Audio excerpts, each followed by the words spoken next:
Next है हमारा glacial lakes and glacial lakes outburst flood. Context क्या है कि सेंट्रल वाटर कमीशन ने रिपोर्ट जारी किया है ग्लोफ से संबंधित। ग्लोफ का मतलब हुआ ग्लेशियल लेक्स आउटबर्स्ट फ्लड। इसमें हाईलाइट किया गया है कि 100 ग्लेशियल्स लेक जो कि 10 हेक्टेयर साइज से ज़्यादा उसका एरिया है, उसमें वाटर जो है स्प्रेड हुआ है, इंक्रीजिंग ट्रेंड में दिख रहा है 34 ग्लेशियल लेक में। 20 ग्लेशियल लेक में जो है वाटर जो है डिक्रीज हो रहा है और 44 लेक्स में जो है नो चेंजेस ऑब्जर्व किया गया है। ग्लेशियल लेक और ग्लेशियल लेक आउटबर्स्ट में अगर हम देखा जाए तो ग्लेशियल लेक वे लेक होते हैं जिनको फीड मिलता है मेल्टिंग ऑफ द ग्लेशियर। मतलब जो ग्लेशियर एक तरीके से आइस का पहाड़ है, आइस पूरे डिपोजिट रहते हैं उसमें, उसको हम बोलते हैं ग्लेशियर। और जब ये आइस मेल्ट होते हैं तो उस मेल्ट होने से जो वाटर बॉडी डेवलप होता है, पॉन्ड चाहे लेक, उसको हम बोलते हैं ग्लेशियल लेक। ये जो लेक्स पाए जाते हैं जनरली जो है ग्लेशियर के बेस वगैरह के आसपास ही डेवलप होते हैं। इंडियन हिमालयन रीजन में देखा जाए तो 11 रिवर बेसिन है जिसमें 28,000 जो है ग्लेशियल लेक्स जो है डेवलप हुए हैं। प्राइमरीली ग्लेशियल लेक्स दो टाइप के होते हैं, एक सुप्रा ग्लेशियल लेक होता है और दूसरा मोरन डैम्ड लेक होता है। सुप्रा लेक को अगर देखा जाए तो सुप्रा का मतलब होता है टॉप। तो जैसे ये ग्लेशियल है, मान लीजिए ग्लेशियर है, आइस का पूरा डिपॉजिट है, यहाँ पर जो है हीट अप सनलाइट के हीट वगैरह से जो है यहाँ का वाटर मेल्ट होता जाता है और यहाँ के मेल्ट होने की वजह से जो वाटर बॉडी डेवलप होता है उसको हम बोलते हैं सुप्रा ग्लेशियल लेक। जब मौसम ठंडा हो जाता है, कूल हो जाता है, तो फिर दोबारा ये डिपॉजिट हो जाता है, मतलब कंडेंस होकर के फिर जो है फ्रीज हो जाता है और फिर वो सॉलिड रूप में ले जाता है। फिर टेम्परेचर बढ़ने से जो है ये ग्लेशियल का रूप ले लेता है, वाटर बॉडी का रूप ले लेता है। तो ये जो है melt water depression on glacier prone to summer melting, मतलब समर में मेल्ट होता है और जो है विंटर टाइम आता है तो फिर से ये फ्रीज हो जाता है। मोरन डैम्ड लेक क्या होता है कि जैसे स्लोप है, स्लोप में क्या है कि ग्लेशियर जो है धीरे धीरे स्लाइड होता है, ऐसे आइस बॉडी जो है ये धीरे धीरे स्लाइड होता है। स्लाइड होने की वजह से जो इसके फ्रंट में जो भी डेब्रिस वगैरह होते हैं, पहाड़ के सॉइल्स वगैरह, मिनरल्स वगैरह जो भी डिपोजिट्स होते हैं, तो इनको भी ये धीरे धीरे इरोड करके अपने साथ शिफ्ट करते रहता है। साथ साथ जो साइड वाले भी जो मतलब जो है सॉलिड पार्टिकल्स वगैरह अटैच रहते हैं वो भी इसके साथ जो स्कीड करते रहते हैं। स्कीड करते करते करते जो है ये एक जगह पे आकर करके इकट्ठा हो जाते हैं। इसको हम बोलते हैं मोरन डैम, इसको बोलते हैं मोरन डैम। और यहाँ पर जब इकट्ठा हो जाता है ये पूरा डेब्रिस एक टाइप का, और जब फिर यहाँ पर जो है वाटर जो है रिट्रीट करता है, रिट्रीट इन द सेंस कि अगर मेल्ट वाटर है फिर से वो फ्रीज हो जाता है, तो ये एज इट इज ऐसे जो है एक टाइप का डैम बन जाता है। लेकिन जब यहाँ पर फिर से किसी कारण से वाटर की इंटेंसिटी बढ़ती है या मतलब जो है अर्थक्वेक टाइप का कुछ मतलब जो है डिस्टर्बेंस होता है, तो सडनली, क्योंकि ये जो मोरन है वो क्या लूजली पैक्ड होता है, ये लूज पैक्ड होता है, तो सडनली क्या होता है कि अगर कुछ डिस्टर्बेंस हुआ है इस एरिया में तो ये मोरन डैम जो है वो टूट जाता है और फिर जो है फ्लैश फ्लड का सिचुएशन आ जाता है। उसी को हम बोलते हैं लेक आउटबर्स्ट फ्लड। और ये जो हमारा जो है यहाँ पे जो डेवलप होता है लेक, इसके पीछे जो है ये डैम के पीछे, मोरन डैम के पीछे, उसको हम बोलते हैं मोरन डैम्ड लेक। तो ये इसी से संबंधित जो है सेंट्रल वाटर कमीशन जो है उसने रिपोर्ट जारी किया है, इसी को हम बोला जाता है ग्लोब्स। ग्लोब्स जो है वो flood resulting from the sudden and rapid release of water from the glacial lake often caused by the failure of moraine dam और आइस डैम। ये जो मोरन डैम चाहे आइस डैम है कि सडनली फेलियर होने की वजह से जो है फ्लड्स आते हैं, उसी को हम बोलते हैं glacial lake outburst floods. Example के लिए देखा जाए तो 2023 में जो है साउथ लोहनाक ग्लोब जो है आया था, वो डैमेज किया था टिस्टा 3 डैम को।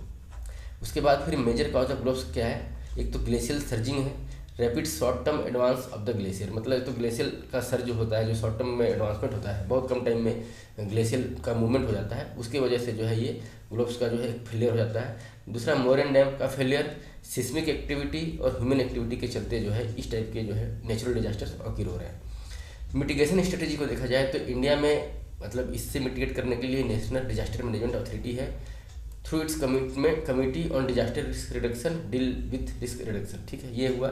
फिर national glacial lake outburst flood risk mitigation project जो है मतलब ये लॉन्च किया गया कहाँ पे, जो हमारे हिमालयन स्टेट्स हैं जैसे कि अरुणाचल प्रदेश, हिमाचल प्रदेश, सिक्किम और उत्तराखंड में। फिर सेंट्रल वाटर कमीशन के द्वारा जो है it monitors 902 glacial lakes and water body in the Himalaya. तो ये सेंट्रल वाटर कमीशन ये मतलब 902 ग्लेशियल लेक को मॉनिटर करता है।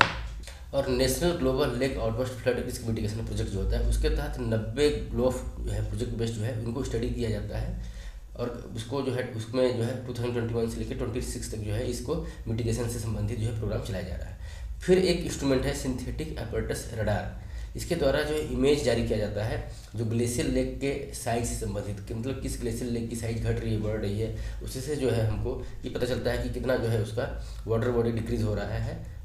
तो मतलब एक तरीके से डिजास्टर को मिटिगेट करने के लिए पहले से ही जो है इमेजिनरी लाइन जो है ड्रॉ किया जाता है।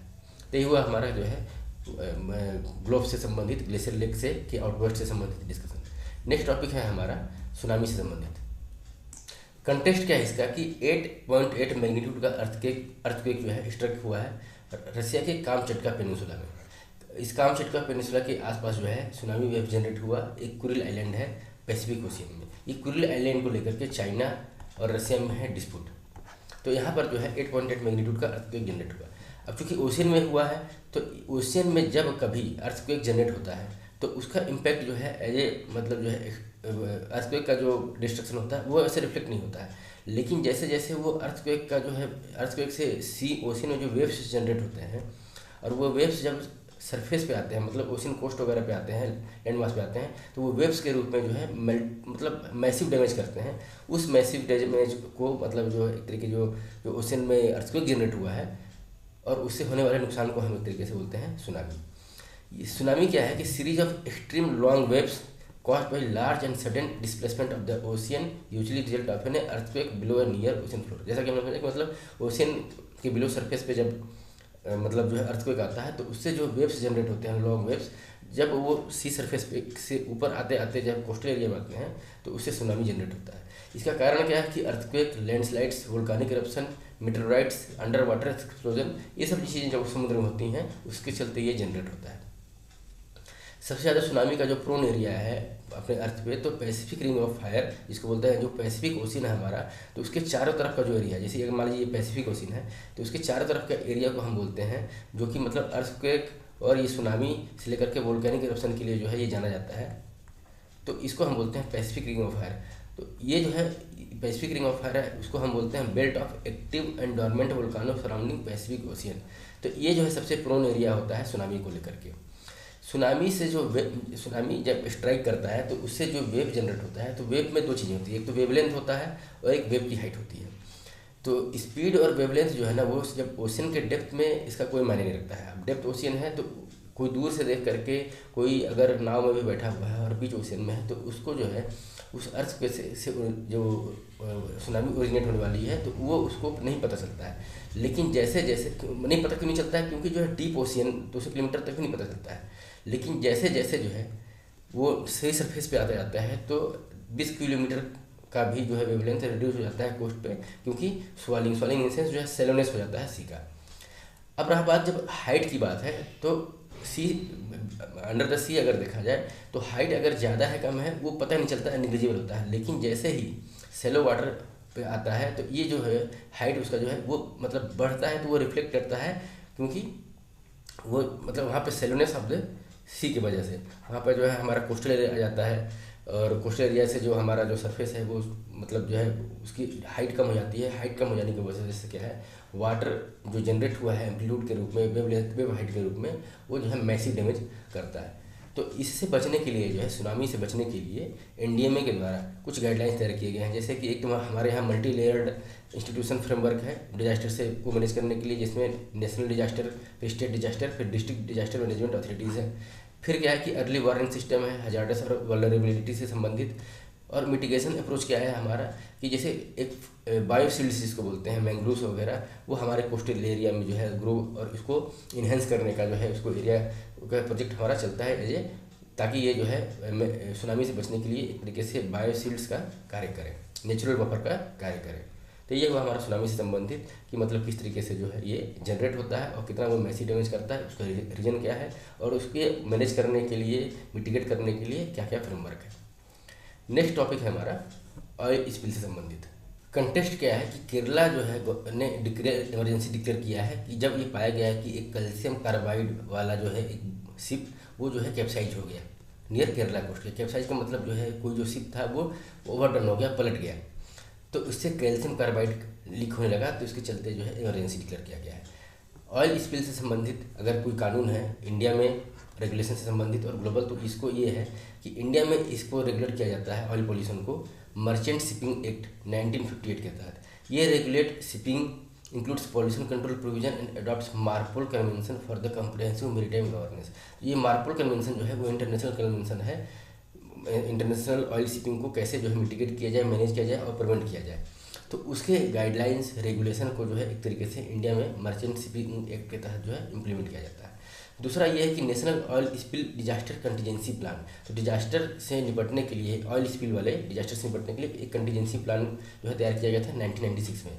इसमें जो इंडियन कोस्ट गार्ड्स होते हैं वो कोऑर्डिनेट करते हैं oil spill response in India's maritime zone as a nodal agency. तो इंडियन कोस्टल गार्ड को जो है एक तरीके से नोडल एजेंसी है ऑयल स्पिल की मिटिगेशन से संबंधित।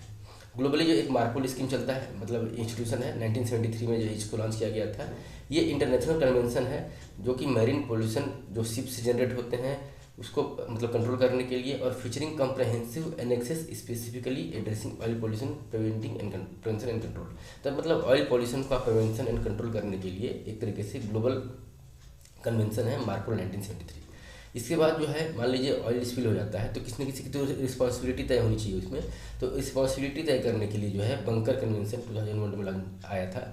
इसके अकॉर्डिंगली जो है ना, जो शिप ओनर है उसकी रिस्पॉन्सिबिलिटी तय होती है as a liable for the damage. जो भी मतलब पॉल्यूशन को लेकर के, चाहे लोकल लाइवलीहुड को लेकर के अगर डैमेज हुआ है तो उसकी रिस्पॉन्सिबिलिटी शिप ओनर पे तय किया जाता है अंडर द बंकर कन्वेंशन। तो ये हुआ ग्लोबल और इंडिया में क्या फ्रेमवर्क है ऑयल स्पिल से संबंधित और उसके पॉल्यूशन से संबंधित, मतलब जो डिजास्टर्स होते हैं उससे निपटने के लिए। जो कैल्शियम कार्बाइड का जो शिप है वो कैप्साइज हुआ है। तो कैल्शियम कार्बाइड क्या है कि एक हजार्डस केमिकल है जो कि मतलब जो है अगर सी वाटर में इसका स्पिलेज हो जाए, लीक हो जाए तो ये हार्मफुल एसिटिलीन गैस का रूप ले लेता है जो कि हाईली इन्फ्लेमेबल है। कैल्शियम कार्बाइड का जनरली जो है use repairing of the food में किया जाता है जो कि बैंड है कि under the food safety and standard prohibition and restriction on the safe regulation 2011। तो FSSAI के अंतर्गत जो है ये जो है इसका यूटिलाइजेशन अगर फूड रिपेयरिंग में किया जाता है तो वो जो है इलीगल है। ऑयल स्पिल को अगर देखा जाए तो ऑयल स्पिल का सोर्स क्या होता है, जैसे कि क्रूड ऑयल से लेकर के पेट्रोलियम, चाहे मतलब रिफाइंड क्रूड ऑयल को अगर ट्रांसपोर्टेशन किया जाता है तो शिप के माध्यम से किया जाता है। तो उसमें जो स्पिलेज होता है जैसे कि क्रूड ऑयल, डीजल, पेट्रोलियम जो शिप के माध्यम से टैंकर चाहे ऑफशोर पेट्रोलियम ड्रिलिंग में, तो उसको हम बोलते हैं मतलब वो उसका ऑयल स्पिल का सोर्स होता है। इम्पैक्ट क्या होता है कि ये क्या बेसिकली हाइड्रोकार्बन्स ही होते हैं हमारे जो क्रूड्स ऑयल चाहे डीजल पेट्रोल है। तो इनसे इनके स्पिलेज से क्या होता है, रिएक्शन के through poisonous algae disturb food, मतलब ओशन में क्या फूड चेन को डिस्टर्ब करते हैं। एडिबल क्रूटासिन इल्ड, मतलब उसमें जो एडिबल पार्ट्स होते हैं जो वहाँ के जो फ्लोरा एंड फौना है ओशन के, तो उनके जो है एडिबल पार्ट्स को क्रूटासिन के इल्ड को ख़त्म करता है। एल्गाई जो है उसको पॉइजन कर देता है। और contamination of the commercially valuable fish flesh, और जो कमर्शियली जो है एक्सट्रैक्शन करते हैं हम फिश का ओशन में, उसको भी जो है तरीके से कंटेमिनेट करता है और अफेक्ट बेंथिंग ऑर्गेनिज्म जैसे क्लाइम्स एंड मसल्स। जो बेंथिंग ऑर्गेनिज्म है जो ओशन में पाए जाने वाले जो है मतलब जो है सी सब सरफेस रीजन में जो पाए जाने वाले जो स्पीसीज है उनको भी एक तरीके से जो है उनके लाइफ साइकिल को अफेक्ट करते हैं। क्लीनिंग में क्या है कि जैसे ऑयल स्पिल वगैरह होता है तो उसको किस तरीके से ऑयल स्पिल को क्लीन किया जाए। तो ऑयल स्पिल को क्लीन करने के लिए पहला एक टेक्निक है बायोरिमेडियन। बायोरिमेडियन मतलब कि बायोलॉजिकल, कुछ नेचुरली जो है कुछ ऐसा उसमें ऐड किया जाए जिससे कि जो है ऑयल स्पिल जो है वो मतलब जो है वो खत्म हो जाए। तो इसके लिए जो ऑयल जेपर और ओलिवोरस एस जो है उसको डेवलप किया गया है the energy and resource institution के द्वारा। ये एक तरीके से जो है बैक्टीरिया, बायोबैक्टीरिया है जो कि ऑयल स्पिल को कन्वर्ट करेंगे उसके हाइड्रोकार्बन्स को एक हार्मलेस कार्बन डाइऑक्साइड और वाटर में। तो ये कार्बन डाइऑक्साइड भी हार्मलेस है और वाटर के रूप में भी जो हो जाता है। तो इस तरीके से जो है उसको एक तरीके से ख़त्म किया जाता है ऑयल स्पिल को। दूसरा है सॉर्बेंट के रूप में, मतलब कुछ एडिटिव्स केमिकल्स वगैरह मिला करके मतलब जो है ऑयल स्पिल के हार्मफुल इम्पैक्ट को कम किया जाता है। Milkweeds plant fibre commonly found in Rajasthan can be effective use as a sorbent material. तो सॉर्बेंट मटेरियल के रूप में जो है मतलब मिल्कवीड प्लांट्स का यूज करके जो है ऑयल स्पिल को कंट्रोल किया जा सकता है। कंट्रोल इन द सेंस मतलब उसको खत्म किया जा सकता है, उसको मिटिगेट करने की बात हो रही है। फिर ऑयल बूम, इसमें क्या होता है कि involve using large floating booms with skirts extending into the water to physically isolate the spill area. मतलब जो है ऑयल बूम का यूज किया जाता है कि हम फिजिकली सेपरेट कर दें जो स्पिल एरिया है और rest of the water body से। फिर स्कीमर का यूज किया जाता है, मतलब उसको मशीन के द्वारा जो है जो ऑयल है उसको एक तरीके से सक करना, खींचना और कंसनट्रेटेड ऑयल को सेपरेट कर देना जो रेस्ट ऑफ दी वाटर से। तो इसको बोलते हैं स्कीमिंग। तो बेसिकली जो चार चीज़ों को हम फॉलो करते हैं, एक तो बायोरिमेडियन और सॉल्वेंट को ऐड करके जो है फिर ऑयल बूम का यूज़ करके और स्कीमर का यूज़ करके। तो ये 4 चीज़ें ऑयल स्पिल के लिए किया जाता है। कंटेक्स्ट था हमारा कैल्शियम कार्बाइड से संबंधित जो है शिप जो है कैप्साइज हुआ है केरला में, उसके चलते इमरजेंसी डिक्लेयर किया गया। तो ये ऑयल स्पिल से संबंधित इंडिया और ग्लोबल में क्या प्रैक्टिसेस चलती हैं और किस तरीके से जो है इसको मिटिगेट किया जा सकता है। कुछ अदर इंपॉर्टेंट जो डिजास्टर से संबंधित न्यूज़ हैं उसको भी हम देख सकते हैं। एक है national crisis management committee, ministry of home affair के द्वारा जो है इसको नोटिफाई किया गया है, national crisis management committee under the disaster management rules 2025। ये एक स्टेचुटरी बॉडी है जिसको डिजास्टर मैनेजमेंट एक्ट 2025 के तहत लॉन्च किया गया है। इसको हेड करेंगे कैबिनेट सेक्रेटरी और साथ साथ इसमें मेंबर होंगे होम और डिफेंस के सेक्रेटरी इसके मेंबर होंगे, headed by cabinet secretary. Power और फंक्शन इसका देखा जाए तो नोडल बॉडी होगी जो कि डील करेगी मेजर डिजास्टर्स को डील करेगी और साथ साथ एवेल्यूएट करेगी प्रिपेयर्डनेस से संबंधित जो है डिजास्टर को एक तरीके से प्लान करेगी। मैंडेट क्या है इसका, to lay down the policies plans and guidelines for the disaster management. मतलब डिजास्टर मैनेजमेंट से संबंधित जो है पॉलिसी को बनाना, किस तरीके से प्लान बनाया जाए और उसको किस तरीके से एग्जीक्यूट किया जाए और उससे संबंधित जो है दिशा निर्देश जारी करने का ये नोडल एजेंसी है NCMC। नेक्स्ट है विंटर फॉग एक्सपेरिमेंट वाइफेक्स। ये जो सिस्टम है एक्चुअली में मतलब ओपन फील्ड एक्सपेरिमेंट इंडिया में प्रिपेयर किया गया था जो कि फॉग के फोरकास्टिंग से संबंधित है। इसको इंस्टीट्यूशनल जो है सपोर्ट मिला Indian institution of tropical metrology के थ्रू, जो कि मिनिस्ट्री ऑफ अर्थ साइंस के अंदर में कार्य करता है। ऑब्जेक्टिव इसका यही है कि हम विंटर का जो फॉग होता है उसको एक लंबे टाइम तक के लिए फोरकास्ट कर सके, मतलब 2-3 नहीं, एटलीस्ट 6 घंटे तक का जो है एडवांस फोरकास्टिंग फॉग से संबंधित हमको करना है। उससे विंटर फॉग एक्सपेरिमेंट जो है निकल करके आया। तो ये हुआ इससे डिस्कशन हमारा। फिर अगला टॉपिक है हमारा regional integrated multi hazards early warning system. Context क्या है इसका कि इसका 4th मिनिस्ट्रियल कॉन्फ्रेंस रिम्स जिसको बोल रहे हैं हम, regional integrated multi hazardous early warning system, इसका समिट हुआ कोलंबो श्रीलंका में। ये एक इंटर गवर्नमेंटल बॉडी है जो कि अर्ली वार्निंग सर्विस प्रोवाइड करती है डिजास्टर रिस्क से संबंधित, उसके स्ट्रेटजी से संबंधित और कैपेसिटी बिल्डिंग के लिए अपने मेंबर जो इसके कंट्रीज़ हैं उसको ये तरीके का सर्विस प्रोवाइड करती है। इसका इवोल्यूशन हुआ था 2004 में, इंडियन ओशियन सुनामी जब आया था तो उसके बाद इसका इवोल्यूशन हुआ और इसमें अभी टोटल जो है 22 मेंबर्स स्टेट्स हैं और 26 कोलैबोरेटिंग स्टेट्स हैं। इसमें जो रीजनल अर्ली वार्निंग सिस्टम का जो सेंटर है वो अभी Asian institute of technology Thailand में उपस्थित है। तो ये हुआ हमारा रिम्स से संबंधित डिस्कशन। नेक्स्ट टॉपिक है हमारा लिको MK++ ओशियन सिमुलेटर। ये जो है चाइना के द्वारा जो है एक तरीके का ऑब्जर्वर है और इसको हम ये बोल सकते हैं कि ओशियन का एक माइक्रोस्कोप है जिसमें जो है ओशियन के मतलब offer enhance capabilities for modelling ocean dynamics and climate pattern. मतलब ओशियन में माइक्रोस्कोप मतलब ओशियन के पूरे जो है मतलब जो उसका बाथिमेट्री है उसको पूरा स्टडी करना, उसके डायनेमिज्म को समझना और क्लाइमेट पैटर्न को समझने के लिए एक तरीके से माइक्रोस्कोप के रूप में काम करेगा। ये जो है enable scientist to analyse complex process like eddies and heat transport with the clarity. Ocean क्या है, सबसे बड़ा जो हीट का रिजर्वायर है, तो उसको भी स्टडी में मतलब जो है हेल्प करेगा ये, और एडीज के रूप में। It can improve prediction for extreme weather events like typhoons, marine heat waves. तो एक्सट्रीम वेदर इवेंट्स जैसे जो ओशियन से एसोसिएटेड हैं जैसे कि टाइफून और मरीन हीट वेव्स, उसको जो है प्रिडिक्ट करने में, स्टडी करने में हेल्पफुल होगा। तो लिको MK++ चाइना के द्वारा जो है एक रिसर्च हाई रेजोल्यूशन जो है डेवलप किया गया है सिमुलेशन के रूप में।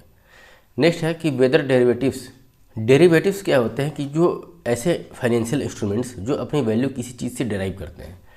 तो यहाँ पर जो है वेदर डेरिवेटिव्स जो है वो वेदर से एसोसिएटेड जो भी फ्लक्चुएशंस वगैरह होंगे, जैसे रेनफॉल्स हुआ, हीट वेव्स हुआ, तो उससे संबंधित जो है ना डेरिवेटिव्स जो है मतलब उससे संबंधित जो है जानकारी, ट्रेडिंग, या फिर जो है हम इसको बोला जा सकता है कि मतलब हेजिंग जो है वो प्रोवाइड करेगा। ये वेदर डेरिवेटिव्स जो है उसको लॉन्च किया गया है national commodity and derivative exchange, जो कि इंडिया का एक तरीके से जैसे MCX होता है मल्टी कमोडिटी एक्सचेंज, उस तरफ से national commodity and derivative exchange है, वहाँ पर ये ट्रेड होगा।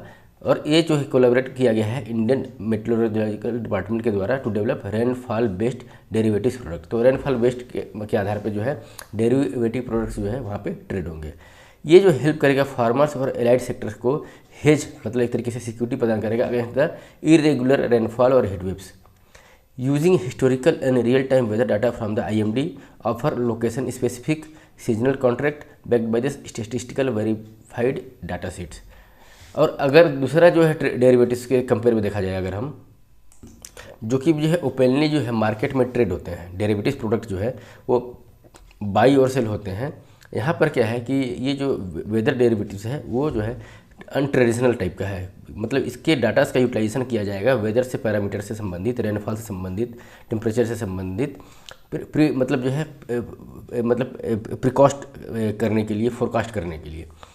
ये इसकी इनहेरेंट मार्केट वैल्यू कुछ भी नहीं रहेगी, तो ये एक तरीके से इनकम्प्लीट मार्केट डेरिवेटिव्स है। नेक्स्ट टॉपिक है अपना sachet, India's SMS based alert system. SMS based alert system का मतलब जैसे कहीं अगर कोई डिजास्टर आता है तो उससे संबंधित जो है अलर्ट टेलीकम्युनिकेशन के थ्रू, मैसेज के थ्रू जो है, मतलब जो भी रजिस्टर्ड लोग हैं, जितने भी स्टेट्स हैं, वहाँ पर जो है जारी किया जाएगा। ये जो है operationalise through the national disaster management authority के द्वारा जो है ऑपरेशनलाइज किया जाएगा।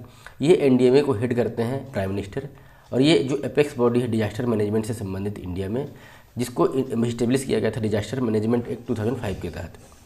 ये जो सेचेट सिस्टम जो है उसको डेवलप किया गया है centre of development of telematics C.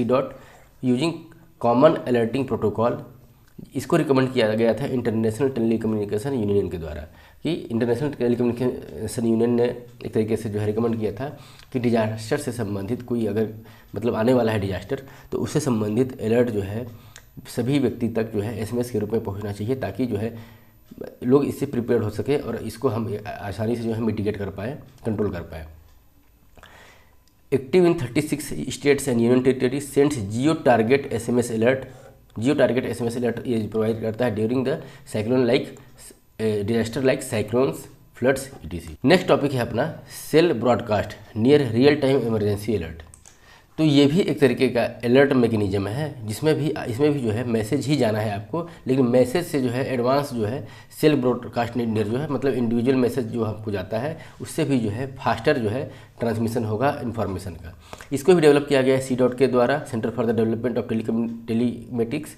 ये जो है ये ब्रॉडली जो है सभी मोबाइल पर जो अफेक्टेड एरिया होंगे डिजास्टर से, जैसे कि सुनामी, अर्थक्वेक, लाइटनिंग, तो इससे संबंधित जो है मैसेज डिस्प्ले करेगा ये। फिर है कि early warning for the all. ये भी जो है अर्ली वार्निंग जो है जारी करने का, SMS के थ्रू इन्फॉर्मेशन जो है डिस्प्ले करने का, जिससे जो है हमको लाइफ सेविंग मल्टी हजार्डस कोई भी डिजास्टर आता है तो उससे संबंधित अर्ली वार्निंग हमको अवेलेबल हो जाए। कब तक? ये 2027 तक जो है इसको जो है फुल्ली जो है इम्प्लीमेंट करना है। ये universal protection from the hazardous hydrometeorological और क्लाइमेटोलॉजिक से संबंधित जो है इवेंट्स है।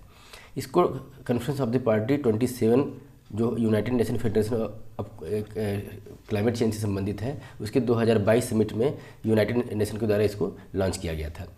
ऑर्गेनाइजेशन इसमें कौन कौन है? तो 4 जो है बेसिकली जो है main global organisation, WMO, United Nation disaster risk reduction, फिर इंटरनेशनल टेलीकम्युनिकेशन यूनियन और जो इंटरनेशनल रेड क्रॉस सोसाइटीज़ जो है इसके द्वारा जो है संचालित किए जाते हैं।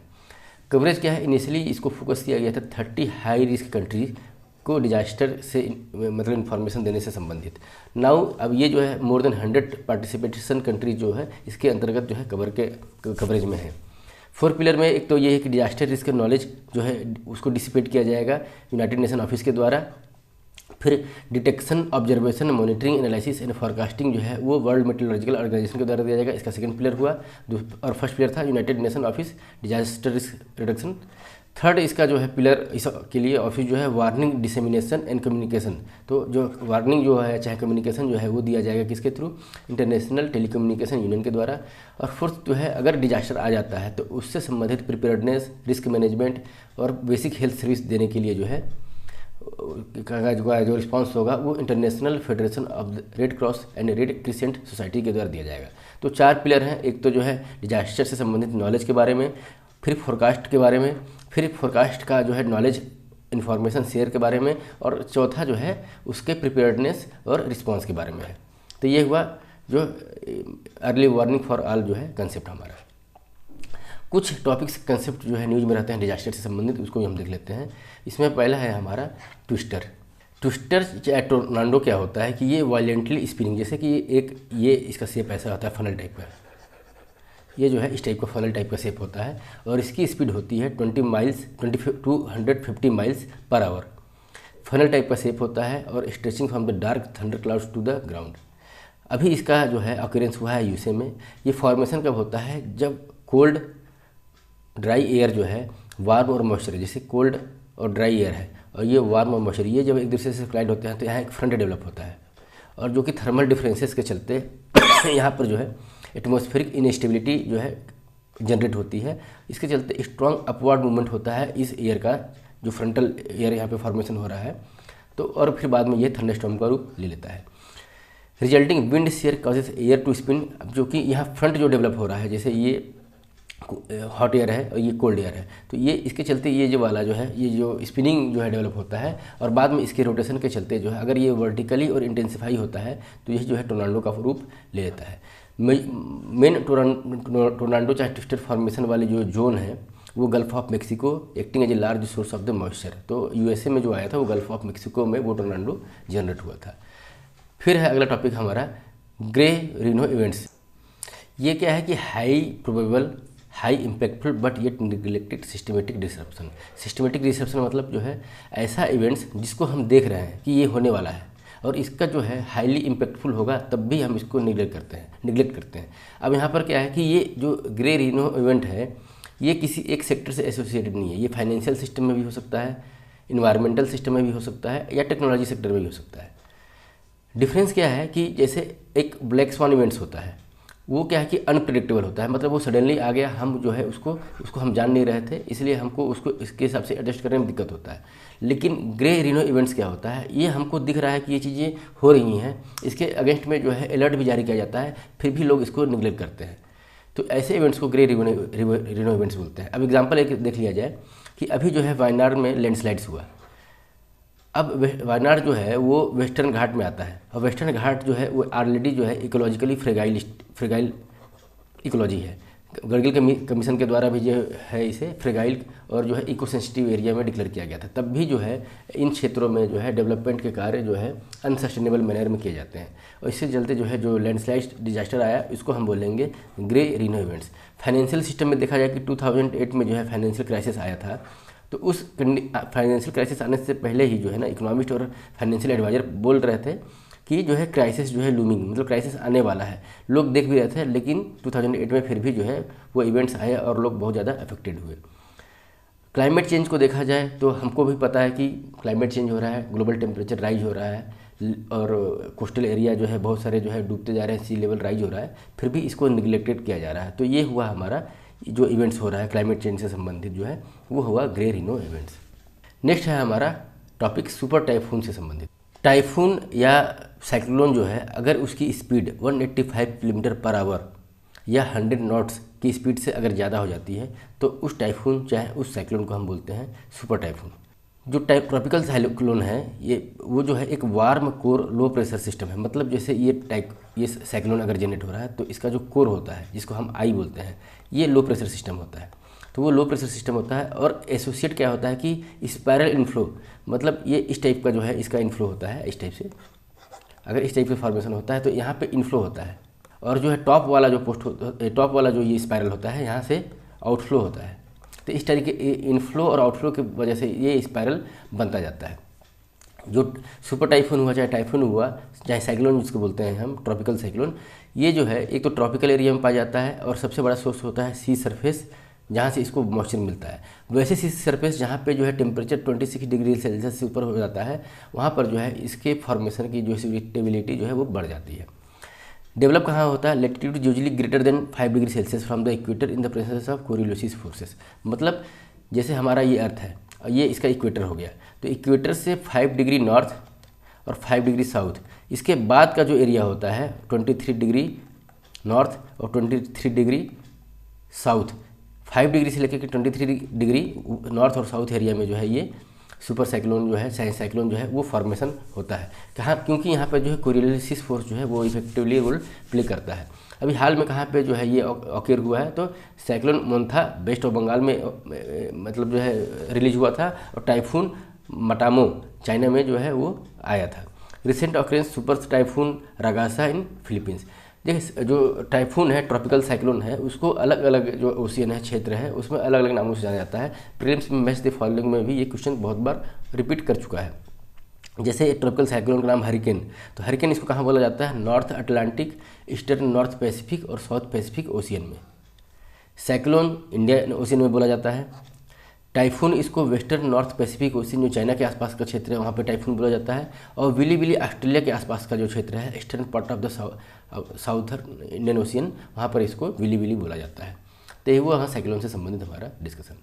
फिर नेक्स्ट टॉपिक है हमारा अर्थ स्वार्म से संबंधित। स्वार्म क्या होता है कि जैसे अर्थक्वेक आया तो एक टाइम अर्थक्वेक आकर नहीं जाता है, वो सीरीज ऑफ जो है अर्थक्वेक आते हैं।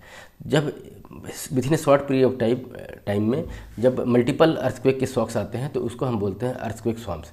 एग्जांपल के लिए देखा जाए तो 2015-16 में जो है इंडिया में जो अर्थक्वेक आ रहा था, जो हिमालयन क्षेत्र में नेपाल में जो ओरिजिन हो रहा था, तो उस समय विद इन 1 वीक जो है मल्टीपल जो है शॉक्स आए थे। तो वो एक एग्जांपल हुआ। साथ साथ अभी जो है मतलब जो है ऑब्जर्व किया गया है आइलैंड एरिया में, जहाँ पे लावा इरप्शन के चलते जो है मल्टीपल जो है शॉक्स जो है ऑब्जर्व किए गए हैं। ये जो है स्वार्म्स जो है वो मतलब कुछ हफ्तों तक जो है ये कंटिन्यूस हो सकते हैं और विद इन 1 वीक जो है थाउजेंड्स ऑफ जो है अर्थक्वेक जो है वो रिपोर्ट किया जाता है इनके द्वारा। बेसिकली जो है ये कहाँ पे जनरेट होते हैं? तो वोल्केनिक इन्वायरमेंट में, हाइड्रोथर्मल सिस्टम में और अदर एक्टिव जियोथर्मल एरिया में जो है ये ज़्यादा मतलब इस्टेब्लिश होते हैं। स्वेल वेव से संबंधित नेक्स्ट टॉपिक है हमारा। ये जो है लॉन्ग वेवलेंथ, ओशियन वेव्स के लॉन्ग वेवलेंथ वाले जो है ये करंट हैं जो कि लॉन्ग डिस्टेंस तक जो है ट्रेवल करते हैं अपने ओरिजिन पॉइंट से, और ये generated mainly by the wind storms, strong air current. तो स्ट्रॉन्ग एयर करंट और विंड स्टॉर्म के थ्रू जो है ये जनरेट होते हैं, और जो लोकल विंड्स वगैरह होती हैं ओशियन में वो लार्जली जो है इनको अनअफेक्टेड कर देता है, मतलब उनसे अफेक्टेड नहीं होकर के भी दूर तक जो है ये ट्रेवल करते हैं। सैटेलाइट के द्वारा जो है ये डिटेक्ट नहीं किए जाते हैं क्योंकि इनकी फ्रीक्वेंसी बहुत लो होती है और लैक ऑफ सरफेस वाइडस्केप। तो मतलब सरफेस पे, सी सरफेस पे भी ये विजिबल नहीं होते हैं, लो फ्रीक्वेंसी होती है, तो सैटेलाइट के थ्रू भी जो है इनको डिटेक्ट नहीं किया जाता है। इनको इंडिया में जो है काला कड़ल वेव्स भी कहा जाता है, जो कि यूनेस्को के द्वारा जो है साइंटिफिक नेम इसके अप्रूव किया गया है। नेक्स्ट टॉपिक है अपना ब्लो आउट से संबंधित। जब ऑयल और गैस का जो एक्सट्रैक्शन किया जाता है अंडरग्राउंड में, किसी कारण से अगर उस ऑयल वेल में सडनली जो है किसी मशीनरी के फेलियर हो जाने से, चाहे प्रेशर डेवलप हो जाने की वजह से ऊपर की तरफ जो है सरफेस एरिया की तरफ जो है वो ऑयल गैस, चाहे मिक्सर, ड्रिलिंग फ्लूइड, सेंट्स, ये सब जो है ऊपर की तरफ अगर आ जाते हैं सरफेस पे तो और वो अनकंट्रोल हो जाते हैं तो उसको हम बोलते हैं ब्लो आउट। इसका रीज़न ये हो सकता है कि वाल्व का फेलियर, चाहे अंडर एस्टिमेटिंग प्रेशर, जो प्रेशर अगर अननेसेसरी का वहाँ पर राइज हो जाए जिसको हम रिकॉग्नाइज नहीं कर रहे हैं, तो ये ऐसे सिचुएशन में जो है ये ब्लो आउट ऑकर होता है, leading to sudden release of flammable material, मतलब जो है ज्वलनशील मटेरियल जो है ब्लो आउट के रूप में बाहर आ जाते हैं। मेसो स्केल कन्वेक्शन सिस्टम जो कि थंडर स्टॉर्म के कलेक्शन से संबंधित है, तो ये एक ऐसा सिस्टम है जो कि मतलब जो है मोर देन 12 आवर्स जो है वो तक जो है रहता है और इंटायर स्टेट को जो है कवर करता है, एक बड़े जियोग्राफिकल एरिया को कवर करता है। मेसो स्केल का मतलब ये हुआ कि मतलब जो है एक मीडियम रेंज से ऊपर का जो एरिया है उसमें जो है कन्वेक्टिव सिस्टम जो है ये थंडर स्टॉर्म डेवलप होते हैं। इसके चलते जो है इंटेंस रेनफॉल होता है, बहुत तेज़ रेनफॉल होता है, लाइवलीहुड्स, लाइव स्टॉक्स, इंफ्रास्ट्रक्चर जो है वो मैसिव डैमेज होता है इसके थ्रू। की हॉटस्पॉट एरिया जो है वर्ल्ड में, इसमें west and central Africa, northern India, Argentina, China और यूएस का ग्रेट प्लेन जो है इसके की हॉटस्पॉट्स एरिया है मेसो स्केल कन्वेक्शन सिस्टम से। कुछ ऑर्गेनाइजेशन जो है वो न्यूज़ में है, उसको भी हम कवर कर लेते हैं इसी टॉपिक में। पहला टॉपिक है हमारा इसमें Indian national centre for ocean information services. इसकी शुरुआत हुई थी, ये इस्टेब्लिश किया गया था 1999 में under the ministry of earth science. ये जो है अर्थ सिस्टम साइंस ऑर्गेनाइजेशन का एक यूनिट है। इसको मैंडेट क्या है कि प्रोवाइड ओशन इन्फॉर्मेशन प्रोवाइड करता है, एडवाइजरी सर्विस देता है, किसको? सोसाइटीज़ को, इंडस्ट्री को, गवर्नमेंट एजेंसी को और अदर जो साइंटिफिक कम्युनिटी है उनको ये सर्विस देता है through sustain ocean observation and constant improvement. मतलब ओशन को एक तरीके से ऑब्जर्व करता है और उसके जो मतलब इम्प्रूवमेंट करता है, और ओशन से संबंधित जो हमारा इकोनॉमी है, डिजास्टर है, उससे संबंधित इन्फॉर्मेशन जो है डिसिमेट करता है अलग अलग व्यक्तियों को, जिसमें गवर्नमेंट भी है, इंडस्ट्री भी है, सोसाइटी भी है। इसके अलावा जो है इसके द्वारा और क्या चीज़ें चलती हैं, तो पोटेंशियल फिशिंग जोन एडवाइजरी देता है उसके बारे में, सुनामी की अर्ली वार्निंग सिस्टम को ये देता है, और ओशन स्टेट फोरकास्ट और कोरल ब्लीचिंग से संबंधित जो है अलर्ट जारी करता है। तो ये हुआ Indian national centre for ocean information service से संबंधित हमारा डिस्कशन। रिलेटेड रिपोर्ट्स और इंडाइसेस कुछ जो है न्यूज़ में है उसको देखते हैं। तो जो ग्लोबल ड्रॉट आउटलुक 2025 इसको रिलीज किया जाता है OECD के द्वारा, organisation for economic cooperation and development. Report क्या है? Global drought outlook 2025। फिर है डिजास्टर रिस्क इंडेक्स। तो chief minister of Himachal Pradesh जो है ना, उन्होंने अर्ज किया है 16th फाइनेंस कमीशन को to reframe disaster risk index to reflect the unique vulnerability of the hill state. मतलब हिल स्टेट में जो यूनिक वल्नरेबिलिटी है कि जैसे लैंडस्लाइड्स, फ्लैश फ्लड्स से संबंधित जो डिजास्टर्स वगैरह आ रहे हैं उनकी वल्नरेबिलिटी है, तो 16th फाइनेंस कमीशन में जो है ना इससे संबंधित जो है रिस्क इंडेक्स को जो है रिफ्रेम करने की बात हिमाचल प्रदेश के चीफ मिनिस्टर करते हैं। मेजरिंग टूल क्या है इसमें? जैसे कि composite measurement that quantify level of risk region faces from multiple hazards and used as a metric in disaster risk financing. तो ये जैसे कंपोजिट मेजरमेंट है, जैसे कि सेवेरिटीज़ ऑफ जो डिजास्टर की है, जैसे कि अगर कोई डिजास्टर आता है तो उससे जो है likelihood and potential severity of the disaster, जैसे डिजास्टर आने की पोटेंशियल कितनी है, चाहे कितना तीव्र जो है वो डिजास्टर आएगा, तो उसको एक पिलर इसका हुआ। सेकंड पिलर हुआ capture vulnerability and exposure level. फिर उसके बाद जो है तीसरा जो है support evidence based decision making, guide resource allocation for the disaster mitigation and preparedness. तो एक तरीके से जो है डिजास्टर रिस्क इंडेक्स का जो है ये इस तरीके से जो है पिलर वाइज जो है हम मेजरमेंट करते हैं, उसके हिसाब से जो है फाइनेंशियल मैकेनिज्म को जो है हम एडजस्ट करते हैं।